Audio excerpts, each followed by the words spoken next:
Ya está. Entonces, ¿cuáles son los objetivos del día de hoy? Primero vamos a identificar las principales características propias del tejido gastrointestinal. Justamente acá vamos a ver cómo este sistema se divide en capas mucosa, submucosa, muscular y serosa. Y por último vamos a reconocer las funciones propias y asociadas a cada segmento del tracto gastrointestinal y las células que lo componen. Es muy, digamos, este tipo de sesiones, ¿no? Cuando hablamos de sistema respiratorio, sistema digestivo, etcétera, ayudan bastante, digamos, a hacer un conglomerado de todo lo que hemos visto, porque básicamente la mayor parte de cosas que voy a estar, digamos, diciendo a lo largo de esta ponencia, ya son como que ciertos conceptos básicos que ya han visto en la parte de tejidos fundamentales como tal. Aunque no lo crean, tienen que los cuatro tejidos fundamentales porque eso lo van a ver en todo. Y justamente en base a ellos, entender sistemas es mucho más sencillo, ¿no? Netamente van a haber ciertas variaciones, digamos, en cuanto a la histología, la morfología histológica, la fisiología de por sí algunas células que vamos a repasar también en la parte digestiva, pero en sí las características propiamente de este tipo de tejidos fundamentales se mantienen, ¿no? E incluso justifica por qué algunos órganos tienen esas distintas funciones que desempeñan. Entonces, el día de hoy, esófago, estómago, intestinos, tanto intestino delgado como colon, ¿no? Ahora sí, empecemos. Vamos a ver un poco lo que es la vista general del tubo digestivo. Acá un gráfico bien bonito del Kersenbaum que lo logra esquematizar a la perfección. Entonces tenemos todo esto lo que es el tracto digestivo, todo lo que vamos a ver el día de hoy. Hemos dicho que tiene cuatro capas, una mucosa, una submucosa, una muscular y una adventicia. Entonces, ¿qué características tiene cada una de estas capas? Yo en algún momento les habré mencionado, no sé si ustedes o en algún otro grupo, de que la mucosa se va a definir como aquella composición que hay entre el epitelio de revestimiento y la lámina propia. Ajá, lámina propia lo dije en la de tejido conectivo.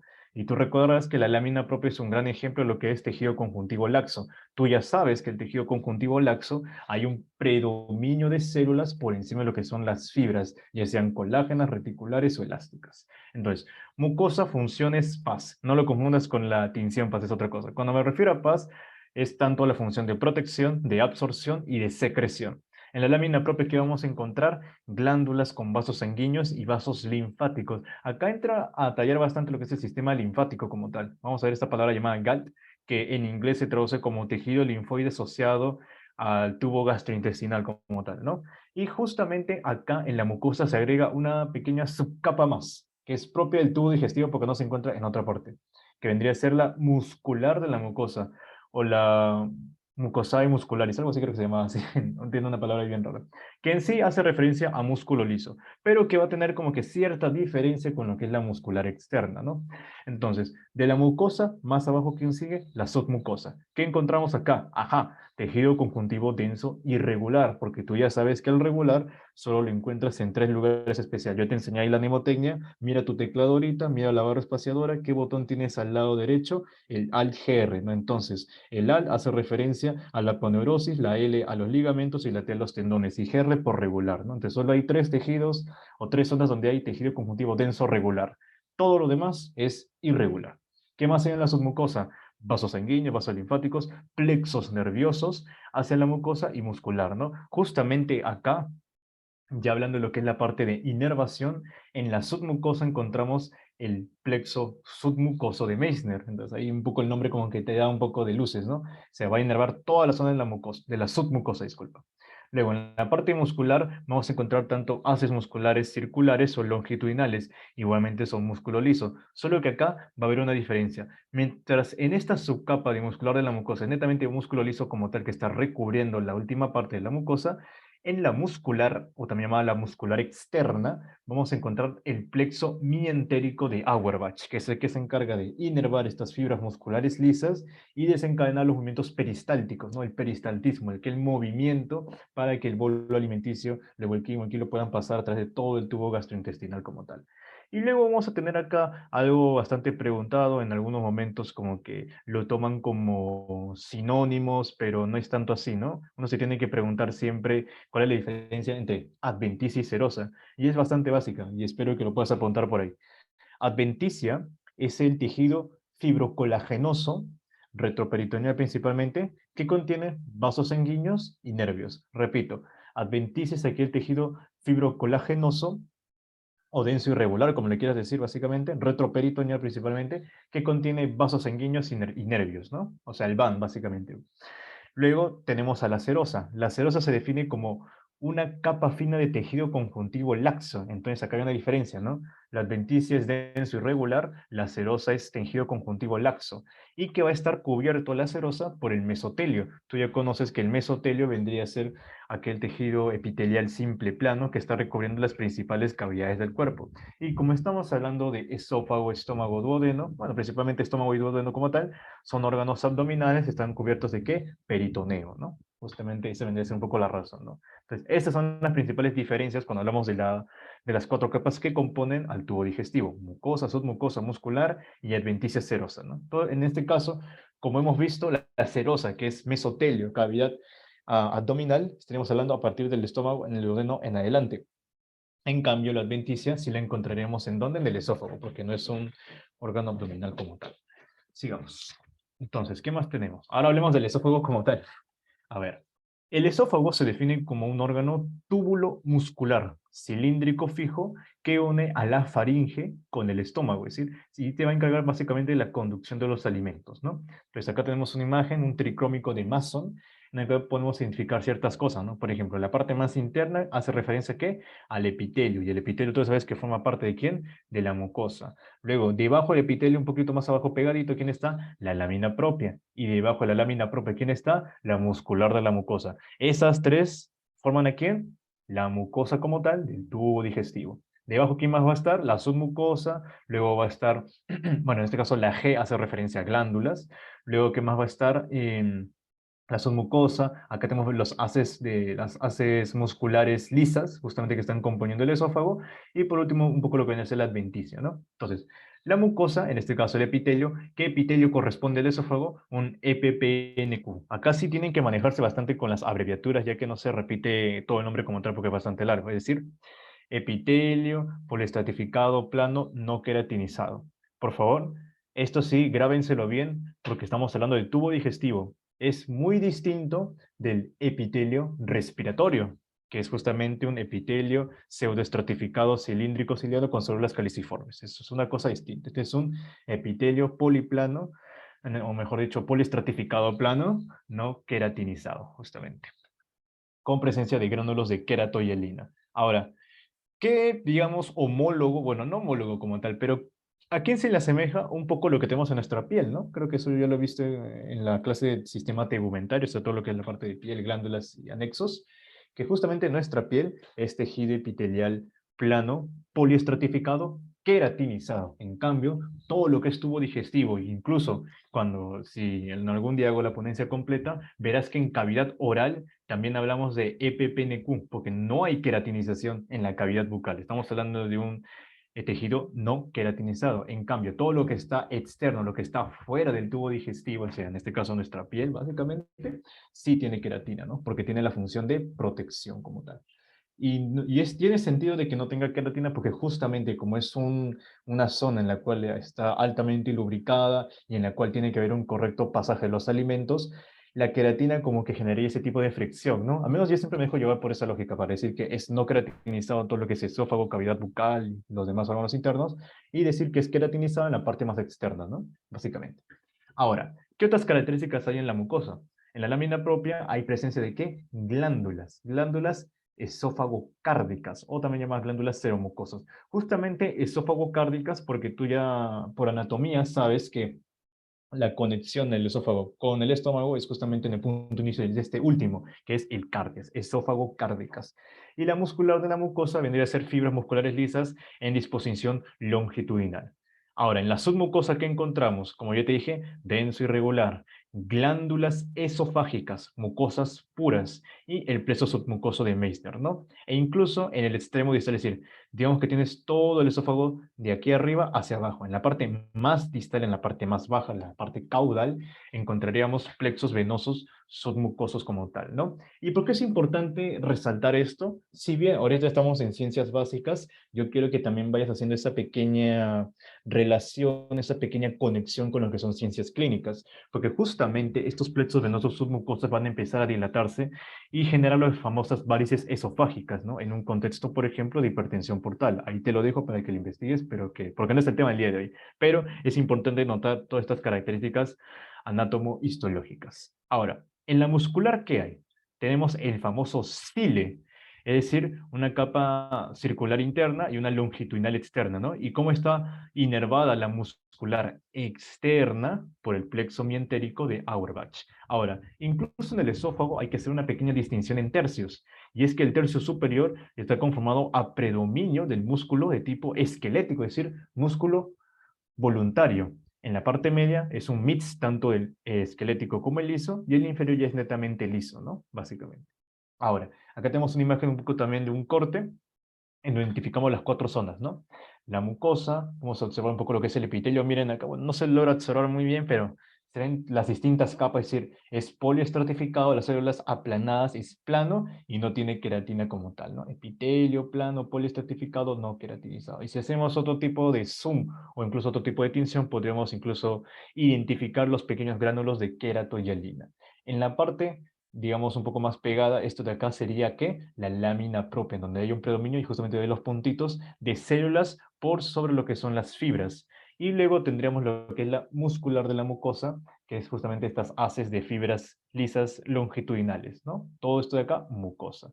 Debajo de la mucosa, la submucosa que encontramos, lo que vendría a ser las glándulas, ¿no? Y las glándulas, tú ya sabes que son glándulas exocrinas, como buenas glándulas exocrinas tienen su conducto en donde van a desembocar todo su tipo de secreciones, disculpen, ¿no? En el caso de glándulas mucosas puras, si estamos hablando de la parte submucosa, o si estamos en la parte más distal, lo que vendrían a ser las glándulas esofagocárdicas en la mucosa. Hay que hacer esas distinciones, chicos.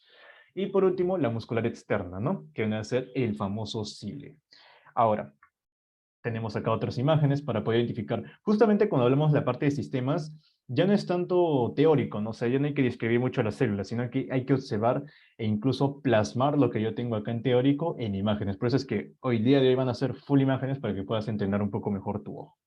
Igualmente, mira, epitelio, ya sabes que epitelio es EPPN. ¿Qué está debajo del epitelio? Lámina propia, predominio de células por lo que son las fibras. Por lo tanto, en ese tejido conjuntivo de tipo laxo. Y debajo de la lámina propia, la muscular de la mucosa. ¿Quién está debajito? La submucosa. ¿Quién inerva las glándulas de la submucosa? El plexo submucoso de Auerbach. Luego tenemos aquí en abajo a la muscular externa. ¿Quién inerva al cile? En este caso, plexo mientérico de Auerbach. Y como te dije, el esófago tiene una adventicia, pero los demás órganos, como el estómago y los intestinos, estamos hablando de serosas, por ser órganos peritoneales. Sigamos, a ver, ¿qué más tenemos por acá? Una aplicación clínica que digamos, se menciona bastante, ¿no? Cuando hablamos de esófago como tal, que vendría a ser el famoso esófago de Barrett.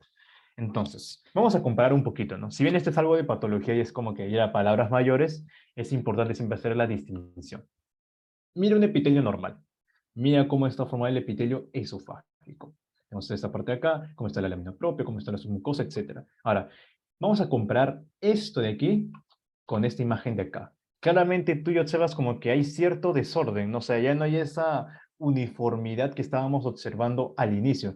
Y es que justamente en el esófago de Barrett hay un proceso interesante que ya lo van a estudiar más a profundidad en patología, pero que es necesario que sepan, y es que hay una transición, por así decirse, ¿no? Hay una transformación del epitelio. En este caso, este EPPNQ sufre una reacción de metaplasia, es decir, va a cambiar, va a transformarse en otro. Y va a conformarse en un epitelio simple cilíndrico, también llamado epitelio monoestratificado cilíndrico, como se puede observar en esta imagen de acá. ¿No? O sea, comparemos de nuevo. Mira acá. Mira todas las capas de, en este caso, tejido epitelial, ¿no? Un epitelio plano, poliestratificado. Pero luego observamos este esófago de Barrett y mira cómo están el epitelio, ¿no? Mira, son células alargadas, ya no estamos viendo que son varios niveles, sino que es solo uno, una metaplasia de EPPNQ en epitelio simple cilíndrico, el famoso esófago de Barrett. ¿Qué sucede en qué? En respuesta a un prolongado reflujo gastroesofágico en contexto de una enfermedad por reflujo gastroesofágico, ¿no? Que son dos cosas distintas. Y esto genera un alto riesgo de ¿qué? Adenocarcinoma. Pero hasta aquí lo dejo porque esos son temas de patología y ya lo va a hacer más adelante. Pero igual es importante que lo sepas y que también puedas investigarlo por tu. Sigamos, vamos ahora con el estómago. Ya hemos pasado de la parte distal del esófago hacia la entrada del mismo que vendría a ser el cardias. Y antes de pasar al cardias tenemos a la unión gastroesofágica. En la unión gastroesofágica, disculpen, encontramos esto. Tenemos tanto en este caso, la mucosa propia del esófago, tú ya puedes identificarlo porque es poliestratificado plano y las diferencias de la mucosa de quién? Del estómago, ¿no? O sea, acá prácticamente ves una diferencia bastante clara. Ves acá que no hay tantas glándulas, en cambio acá sí, mira, glándulas en la mucosa, sí, bastante criptas, como se puede observar aquí. Incluso si hacemos mayor aumento, ya no veríamos un epitelio simple, digamos, ya no veríamos un epitelio poliestratificado plano, sino un simple cilíndrico, que es lo que sucede justamente acá. En la unión gastroesofágica hay una transición del EPPNQ en un epitelio monoestratificado cilíndrico. ¿Qué más observamos acá? Mira, un pequeño zoom. Justamente en la superficie de esta unión gastroesofágica encontramos que hay las famosas criptas gástricas. Mira acá, cripta gástrica, que van a formar como que un tipo de cáliz mucoso, ¿no? Que es lo que va a dar lugar a qué? A las famosas glándulas que encontramos a nivel del estómago. Entonces, esa pequeña distinción, ¿no? De este lado derecho, ¿qué tenemos? Tenemos al esófago, porque poliestratificado plano no queratinizado. Y al lado izquierdo, ¿quién tenemos? Esta conformación de tipo glandular con bastantes criptas, con estas foveas, ¿no? Que están llegando hacia abajo. Eso vendría a ser estómago. Identifícalo muy bien. Sigamos. Estómago vendría a ser definido como ¿qué? Un reservorio muscular o también llamado una dilatación del tubo digestivo entre el esófago y la parte de los intestinos, ¿no? Justamente la primera porción del intestino delgado, el famoso duodeno. Y acá también se va a seguir la misma disposición. Capa mucosa, capa submucosa y capa muscular externa y ajá, capa serosa. Ya no estamos hablando de una adventicia que era ese tejido fibrocolagenoso, no, no, estamos hablando de una capa serosa que es ese tejido conjuntivo laxo que está rodeado ¿por quién? Por mesotelio. Ahora, ¿qué hay en la mucosa del estómago? Acá sí va a haber un poco más de descripción y de fisiología para que se vaya entendiendo. En la mucosa, como mencionamos, hay un epitelio monoestratificado cilíndrico mucosecretor y con criptas gástricas. Acá tenemos una imagen un poco de la macroscopía, ¿no? El esófago, la entrada que es el cardio, acá estaría justo la unión gastroesofágica. Tenemos acá el fundus, tenemos un poco acá lo que es la parte del antro, el píloro y por último el duodeno, ¿no? Creo que el día de ayer con el compañero Paul de anatomía ya les mencioné que hay distintas formas incluso de poder clasificar, digamos, no clasificar, sino, claro, clasificar, ¿no? Las secciones de los órganos abdominales, ¿no? Entonces, en este caso, esto es una definición un poco más anatómica como tal. Y vamos a verlo a nivel histológico también. Acá tenemos las famosas rugas, ¿no? Que se forman o que se pueden observar a nivel del estómago. Las rugas vendrían a ser como que estas pequeñas prolongaciones que hay a nivel de la mucosa estomacal, como se puede observar en esta, como si fuese o como si estuviese emulando una vellosidad, ¿no? Pero no es una vellosidad como tal. Incluso en las rugas, si observamos, tenemos tanto mucosa como submucosa, ¿no? O sea, tienes tanto uno del otro, uno como el otro de por sí. Eso es importante también notarlo, ¿no? En estas famosas arrugas gástricas. Y también la M, como se ven acá, como si fuese pequeños vellitos, ¿no? Las M vendría a ser, o se define como la región mamiliforme, que son elevaciones leves de la misma mucosa como tal, como si fuesen deditos de la mucosa. Ahora, en la mucosa, disculpe si estoy repitiendo mucho la palabra, en la mucosa gástrica vamos a encontrar distintas características en base a la porción que hemos mostrado, ¿no? Si es cardia, si es antro, si es fundus o si es el píloro, ¿no? Entonces, en las mucosas cardiales, ¿qué encontramos? Primero, glándulas tubulares, algo tortuosas y a veces ramificadas. O incluso pueden ser simples, como se observa acá, mira. Glándulas tubulares, un poco tortuosas en este lado, pueden ser ramificadas, mira acá una ramificación, o incluso pueden ser simples, ¿no? Como la primera que te estoy mostrando acá. Ahora, estas glándulas, como son glándulas exocrinas, van a vertir su contenido por medio de quién? Por un conducto, ¿no? Hacia el exterior que viene a ser la luz estomacal, donde van a encontrarse con todos los alimentos y todo ello. Acá también se puede observar un poquito, ¿no? Como se pueden ver estas famosas criptas, que son las glándulas. Mira, acá tenemos una cripta, una fovea, y acá un poco lo que son las células que la están componiendo, ¿no? Y incluso hay una diferenciación, ¿no? De la parte superior de estas criptas y de la parte inferior como tal. Ahora vamos a verlo un poquito a lo que es mayor aumento como tal, ¿no? Entonces acá tenemos un poco lo que es la imagen, ahí podemos identificar, ¿no? Un poco lo que son las glándulas de por sí. Mira, estas son las glándulas cardiales de por sí. Acá MM hace referencia a lo que es el músculo liso que le está rodeando y se ve justamente el predominio de lo que son las células. Y es que justamente las glándulas se encuentran a nivel de la lámina propia. Ya sabes, lámina propia, tejido conjuntivo laxo, digamos. Otra imagen, tenemos acá. Bueno, vamos con la mucosa gástrica. Ahora, en la mucosa gástrica, acá sí hay que hablar de los distintos tipos de células que la componen. Por ejemplo, y vamos a diferenciarlo en base a este esquema, ¿no? Tenemos acá una glándula, una ofovea gástrica. Al inicio, que viene a ser el cuellito, tenemos las glándulas, digo, las células mucosas del cuello, que son las que producen glucoproteínas ácidas o el mucus, ¿no? Que se encarga de proteger básicamente de la acidez y todo ello. Luego, un poquito más abajito, en el nivel del cuello también tenemos aquí las células parietales u oxínticas, tienen el mismo nombre. Ya sabes que las parietales se encargan de qué? Sintetizar ácido clorhídrico y el factor intrínseco de Castle. Ya sabes que el ácido clorhídrico es importante para generar ese pH ácido de alrededor 2 a 4 que hay en el estómago para poder eh, digerir los alimentos, y el factor intrínseco para facilitar la absorción de la vitamina B12 a nivel del ilion, ¿no? Y luego también tenemos a las glándulas principales, también llamadas simógenas, que producen ¿qué? El pexinógeno, la lipasa y la renina gástrica. El pexinógeno, bueno, ya lo verás en bioquímica, sabrás que las enzimas pueden estar tanto activadas como inactivas, ¿no? El pexinógeno es una versión inactiva, pero que en contacto con el ácido clorhídrico de la célula parietal se convierte en, ¿qué? En pexina, ¿no? Y esa pexina sirve para degradar proteínas. Luego, más abajito que tenemos a las células enteroendocrinas que van a producir hormonas, como puede ser la histamina, la serotonina, el péptido intestinal vasoactivo y la colecistoquinina, ¿no? Importantísima esta última porque se encarga de qué? La contracción de la vesícula biliar, lo cual facilita la liberación de la bilis para la digestión de las grasas y todo. Emulsificación de las grasas, discúlpame. Y por último, células madre, que se encuentran también a nivel del cuerpo como tal, que, o incluso también a nivel, se habla de que se encuentran en el cuello, ¿no? Pero acá en el cuadro lo ves como en la parte de la base y todo ello. Sigamos, sigamos. Acá tenemos también otra imagen en la cual podemos identificar, ¿no? Lo que vendría a ser esta conformación, ¿no? Acá tenemos a las células mucosas superficiales, y se dice mucosas superficiales porque van a producir el mucus, y el mucus, cuando tenemos a la hematoxilina eosina, se ve así clarito como tal. En cambio, las serosas se ven un poco más basofílicas, por así decirse. En la parte N, que se referencia a NEC por cuello, tenemos a las células parietales, que la vas a encontrar un poquito más intensas, por así decirse, ¿no? Vamos acá a ver si el tema que tengo. Bueno, creo que esa es la única. Acá tenemos acá un poco lo que son las células principales, y acá también un poco lo que estamos observando, ¿no? Mira acá, célula parietal. No sé si lo logras observar bien, pero mira la tensión que tiene. Es una tensión un poco más intensa, por así decirse. Uy, mi batería. Es que se me muere mi laptop cada rato. Entonces, acá, ¿no? Disculpa, acá. Célula parietal. Creo que lo observes muy bien, que lo identifiques. Es una tensión un poco más intensa, un poco más basofílica, como se puede observar aquí. Sigamos.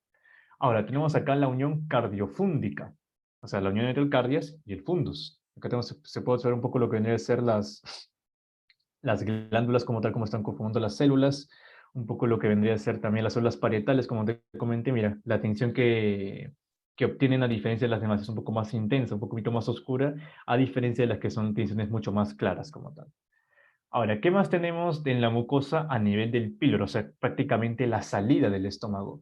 En este caso encontramos glándulas enrolladas, tubulares, contorneadas y ramificadas, que están conformadas por células G que producen ¿qué cosa? La G de Gastriner, y células con gránulos de lisozima, que vendría a ser una sustancia bactericida, ¿no? Entonces, fositas gástricas, glándulas pilóricas, muscular de la mucosa, submucosa, etcétera, ¿no? Sí, estamos todavía, ¿qué? En la mucosa. Y en esta tinción de histoquímica se le da como que cierto reactivo, el cual va a hacer contacto netamente con las células G, porque van a reconocer a qué? A la gastrina, ¿no? Es decir, las vesículas que contienen gastrina se van a teñir este color naranjita, ¿no? Y eso te identifica, mira, células G en el estómago. Ahora sí, sigamos con la parte de la submucosa. ¿Qué encontramos? Te lo repito, plexo submucoso de Meister. Y en la parte muscular, ¿quién está? Plexo mientérico de Auerbach. Pero acá cambia un poco lo que es la disposición de las fibras musculares lisas. En el esófago, era el cile, circulares internas y longitudinales externas. En el estómago varía un poco más. En este caso vamos a tener un poco lo que son las longitudinales en la parte externa, disculpa, la longitud es la parte interna, las circulares en la parte intermedia y las oblicuas en la parte interna como tal, ¿no? O externa, disculpen. Esa es un poco la disposición, pero que no es constante, o sea, no hay una constante disposición en la parte muscular externa del estómago. Ahora, ¿qué más podemos comentar de acá? Mira un poco esta imagen. Tenemos muscular de la mucosa, Y tenemos acá la lámina propia donde estaban todo lo que es las glándulas como tal que observamos, ¿no? Luego acá tenemos la submucosa, donde vamos a encontrar, por ejemplo, acá un poco lo que son un pequeño de criptas, vasos sanguíneos, tejido adiposo, y acá ya un poco último lo que vendría a ser la muscular externa, ¿no? Que vendría a ser ya la disposición un poco y variable de por sí, entre fibras longitudinales, circulares u oblicuas. Y acá tenemos a lo que es la región pilórica, ¿no? Como pasando de este tipo de vellosidades hacia un epitelio ya netamente que forma este tipo de vellosidades, pero ya estamos hablando de las intestinales como tal, ¿no? Que es lo que estábamos viendo anteriormente. Ahora sí, pasamos a intestino delgado. La verdad, como les digo, es una ponencia bastante, bueno, no tan corta, pero sí estamos como que repasando al menos todos los tejidos fundamentales, eso espero. A ver, intestino delgado, vamos con la primera porción, duodeno. ¿Qué hay en la mucosa del duodeno? Primero, ¿qué tipo de tejido es? O mejor dicho, epitelio. Epitelio monoestratificado cilíndrico, o como quiere decirle, epitelio simple cilíndrico, lo mismo. Con chapa estriada y células caliciformes. Ajá, acá está cambiando un poco la cosa. La chapa estriada, o también llamado ¿cómo se llama esta cosa? Bueno, ya se me acaba de ir el nombre, es un sinónimo también que sí es la chapa estriada, pero va a hacer referencia a cierta característica histológica de este tipo de tejido, ¿no? Y es que tú recordarás, por la clase de tejido epitelial, de que el epitelio tiene ciertas modificaciones apicales, ¿no? O mejor dicho, especialidades apicales, como podrían ser estereocilios, cilios y las famosas microvellosidades. Entonces, el conjunto de microvellosidades de manera microscópica te van a formar esta chapa estriada, ¿no? O borde en cepillo, ahí está, ya me acordé, o borde en cepillo. Y eso, conforme se vayan juntando más y más, forman una vellosidad intestinal. Ojo con este detalle, ¿eh? Microvellosidades, chapa estriada o borde en cepillo, finalmente vellosidad intestinal. Pero la vellosidad intestinal hace referencia a otras estructuras, ¿no? Que es importante notar. Y es que dentro de la misma vellosidad encontramos vasos sanguíneos y el famoso vaso quilífero, ¿no? Que es un vaso linfático que transporta la linfa hacia lo que es el sistema linfático per se, ¿no? Y las microvellosidades, ¿por qué son importantes? Porque aumentan la superficie de absorción. Acá tenemos la unión gastroduodenal. Podemos observar un poco lo que es la transición, ¿no? Mira, justamente la parte del epitelio simple cilíndrico se sigue observando acá, pero acá ya observamos un poco lo que es la pérdida de las glándulas caliciformes, o mejor dicho, la aparición de glándulas de células caliciformes como tal, ¿no? Acá en esta zona acá. Estos puntitos blancos, células caliciformes, caliciformes, caliciformes, caliciformes, ¿no? Entonces, ahí hay la diferencia con lo que viene a ser el tejido gástrico, o sea, la diferencia entre la parte gástrica con la parte duodenal netamente del intestino. ¿Qué más hay acá? Las famosas criptas de Lieberkühn. Las criptas de Lieberkühn son glándulas, como las criptas gástricas, ¿no? Que hemos visto anteriormente. Son glándulas tubulares simples desde la muscular de la mucosa hasta la luz intestinal. Y dentro de estas criptas tenemos a estas famosas células, como si fuesen clara de huevo. Bueno, no voy a usar esa comparación ya que clara de huevo vendría a ser la de Sertoli, así que olvida lo que acabo de decir. Estas células que tienen esa apariencia, ¿no? Similar, parecido.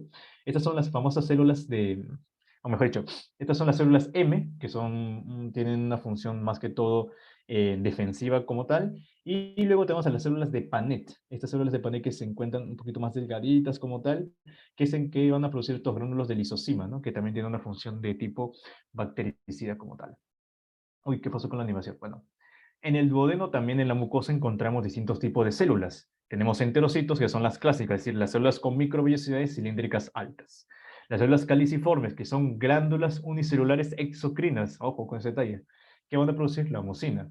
Las células de Panet, que van a regular la inmunidad intestinal y la microbiota. Las enteroendocrinas, que producen ciertas hormonas que regulan la secreción gastrointestinal y su motilidad. Y por último, las células M, que cubren las placas de Peyer, ¿no? Con micropliegue. Es decir, tanto PANET como M tienen función inmunológica, solo que M se encuentra principalmente en las placas de Peyer que vamos a comentar más adelante. Entonces, acá tenemos, ¿no? Mira esta imagen, muy bonita incluso.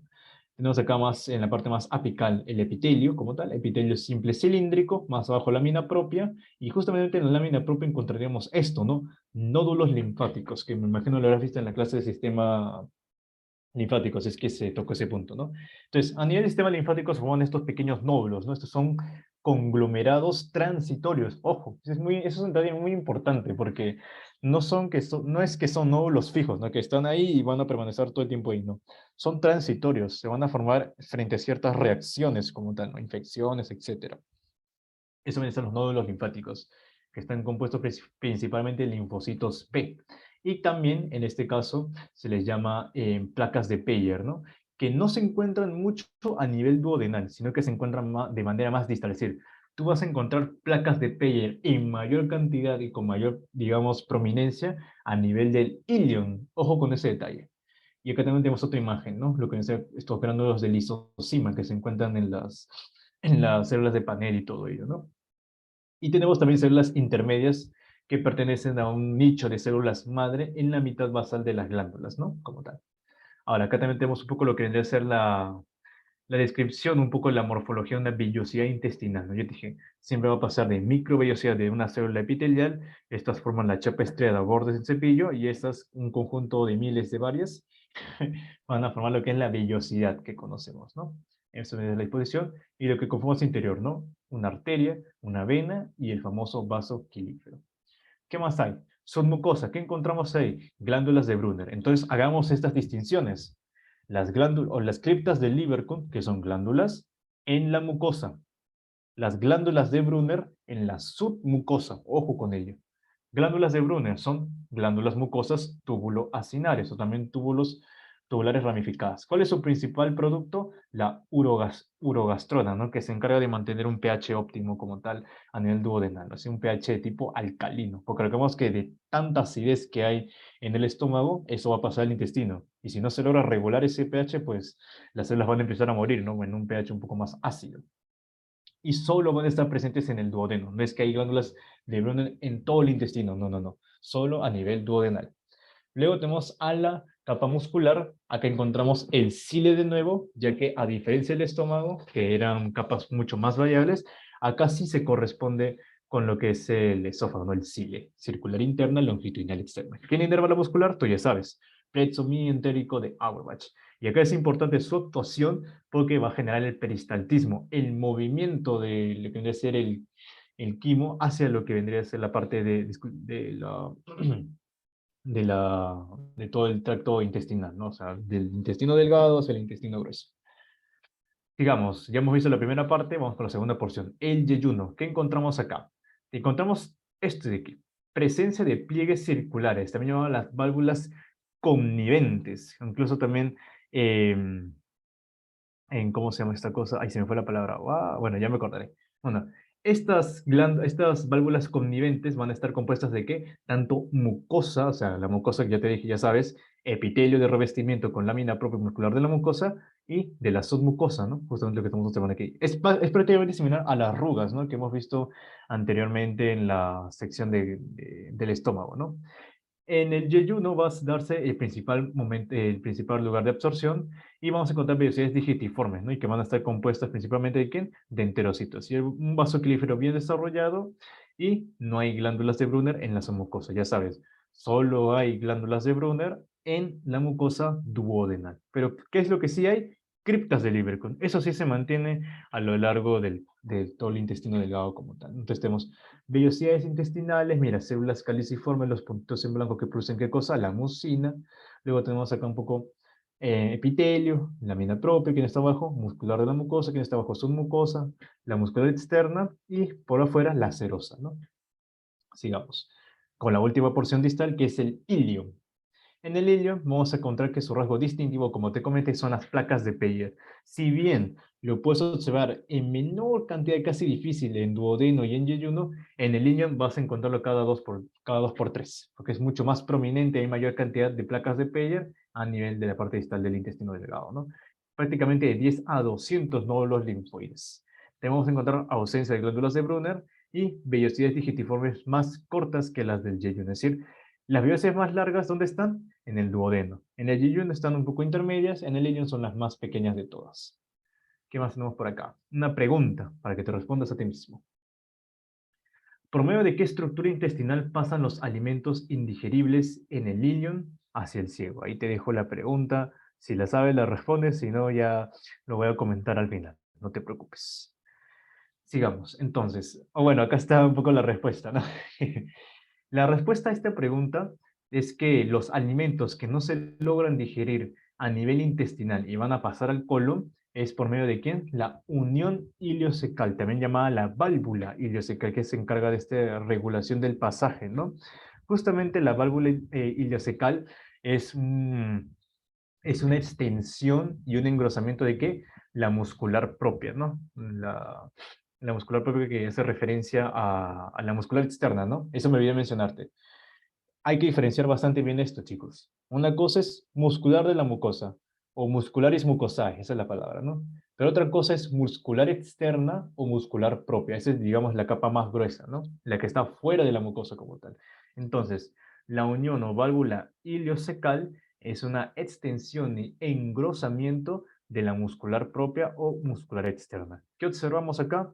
Intestino delgado, observamos acá el intestino grueso, también llamado colon, MP hace referencia a la capa muscular y L al tejido linfóide, ¿no? Porque como estamos en la parte más distal del intestino delgado, estamos hablando de ¿qué? El ilion. Y en el ilion que encontramos placas de Peyer, que son nódulos linfoides. 1, 2, 3, 4, 5, 6, 7 nódulos linfoides. Sigamos con intestino grueso. En el intestino grueso, vamos a dividirlo también por mucosa. ¿Qué tejido es? Igualito. Es un epitelio monoestratificado cilíndrico con células caliciformes y, ojo, ausencia de vellosidades. O sea, ya no tenemos mucho ya la parte absortiva a diferencia del delgado. Pero igualmente se mantiene muscular, su mucosa muscular externa o propia y la serosa. ¿Qué sigue? ¿Cuál es la principal función del intestino grueso? Absorción de agua, absorción de sodio, vitaminas y minerales. Acá encontramos abundantes criptas de Lieberkühn, tubulares rectas y más largas, y un predominio de células absortivas sobre caliciformes, prácticamente una proporción de 4:1. Es decir, ya no ves tanto los puntos blancos, ¿no?, que observamos anteriormente en la parte del intestino delgado, ¿no? Acá es un poco más ya la parte de células cilíndricas, enterocitos. En la lámina propia, ¿qué hay? Hay una meseta de colágeno, como se puede observar en esta zona por acá, mira, meseta de colágeno, una vaina fibroblástica periclíptica, el tejido linfoide asociado a tejido gastrointestinal y vasos linfáticos. En la muscular, ¿qué encontramos? Acá no hablamos mucho de su mucosa, el cile, ¿no? En la longitudinal externa, las famosas teñas del colon, que me imagino que ya lo habrán visto en la parte de anatomía, ¿no? A nivel del ciego y del colon como tal. Sigo la primera porción, me refiero, ¿no?, del colon, y que ingresan a la circular interna formando haustras, o también llamado lo que son las saculaciones. Sigamos. Acá también tenemos la imagen, ¿no? Teñas del colon, las famosas haustras, y acá un poco lo que son los pliegues, ¿no? O sea, los pliegues que se están formando en el interior como tal, que son como que pequeñas proyecciones dentro de la, ¿cómo se llama? De la superficie interna de lo que es el intestino grueso. Uy, ¿qué fue? Allá, sigamos. Luego, en la parte del intestino grueso, ¿qué más tenemos? El apéndice vermiforme, o apéndice, ¿no? Solo para no ponerle mucho texto. Acá es súper sencillo. Esta es una estructura tubular, flexuosa inferior y medial al ciego. Acá presenta abundantes nódulos linfáticos en donde lámina, por decir, hay placas de Peyer acá. Nódulos linfáticos que se extienden hacia la submucosa, ya que las placas de Peyer del ilion sean netamente en lámina propia predominio. En cambio, acá en el apéndice son mucho más prominentes y se logran extender casi hasta la submucosa. Es un detalle importante, ¿no?, al momento de identificar el apéndice en sí. Y luego vamos a tener lo que es la porción final, que es el famoso recto. En el recto vamos a encontrar, ¿qué cosa? Pliegues rectales transversos, glándulas de Lieberkühn más largas, ¿en donde? En la mucosa, y plexos venosos prominentes, ¿no?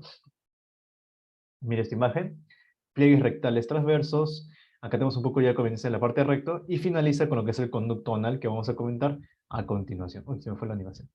Tenemos primero antes la unión anorrectal, que es una zona de transición brusca entre el epitelio monoestratificado cilíndrico con el epitelio plano estratificado del conducto anal. Es decir, acá ya volvemos de simple hacia lo que es el poliestratificado. Mira esta imagen. Todo esto de acá vendría a ser que la parte del colon, ¿no?, la parte distal del colon, es un epitelio simple, cilíndrico. En cambio, mira, de acá, pum, corta de frente y mira esta parte de acá, epitelio plano poliestratificado. La U hace referencia a qué, no al equipo, sino a la unión anorrectal. Ahora, De la unión anorrectal pasamos ¿a qué? Al conducto anal, que es el que se encarga de transportar las heces para su posterior eliminación. En el conducto anal igualmente vas a tener mucosa y todo ello, pero van a ver, o mejor dicho, hay que dividirlo en zonas. Tenemos primero la zona colorectal, que va a poseer el epitelio del colon, justamente, ¿no? El monoestratificado cilíndrico. Luego una zona de transición anal, que es justamente ATZ, que constituye la zona de transición epitelial, la línea pectínea como tal, ¿no? Y que va a poseer el epitelio poliestratificado cilíndrico.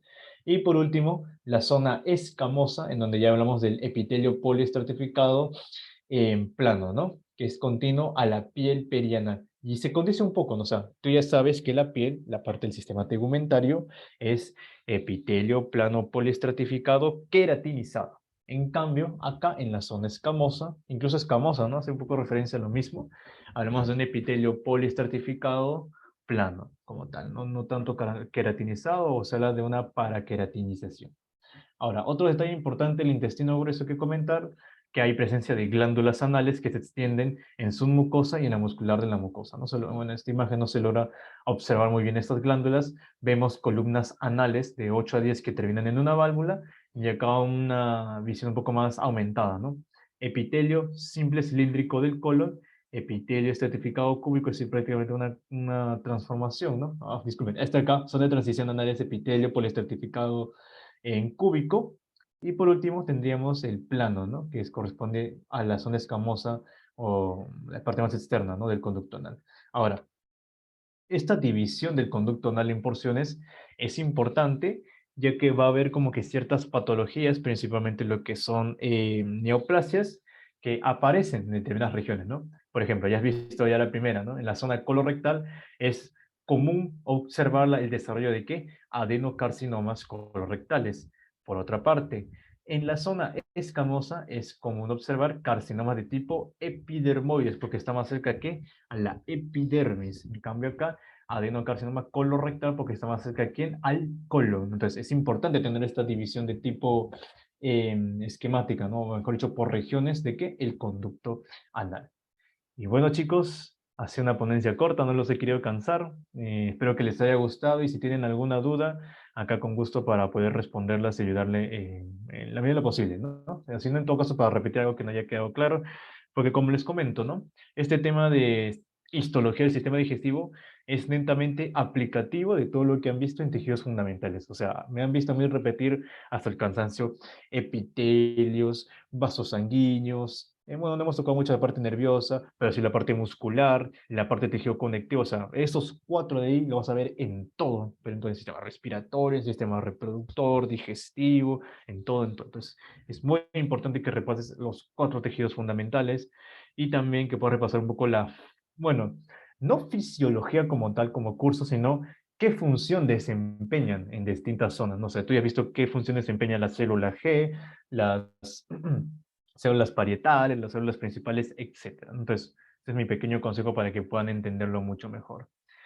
Bueno, si no hay más preguntas, chicos, nada más agradecerles como parte del Centro de Estudiantes de Medicina que les había mencionado al inicio. Muchas gracias por participar en estos introductorios. La verdad, esperamos que les haya sido sumamente provechosos, que hayan podido aprender. Ya los materiales van a estar siendo subidos a su respectiva carpeta. Y bueno, esperamos poder contar con su participación en próximas actividades que vamos a estar realizando en los próximos días, bueno, próxima semana básicamente, ¿no? Con el desarrollo de los cursos y todo ello. Y ya saben, cualquier duda que tengan, tienen los contactos de los ayudantes acá en las ayudantías, tanto ahí tenemos los de ADE, que es de Histología y Desarrollo Biológico Clínico, tienen los contactos de Anatomía y también el contacto de los chicos de la ayudantía de Bioquímica y de Biología Molecular, ¿no? E incluso tenemos más ayudantías que ya van a ver las actividades que hemos estado desarrollando a la par con ellos, ¿no? Para que los conozcan y puedan, digamos, participar de lo que ellos mismos hacen por su parte, ¿no? Entonces, chicos, voy a detener la grabación y conmigo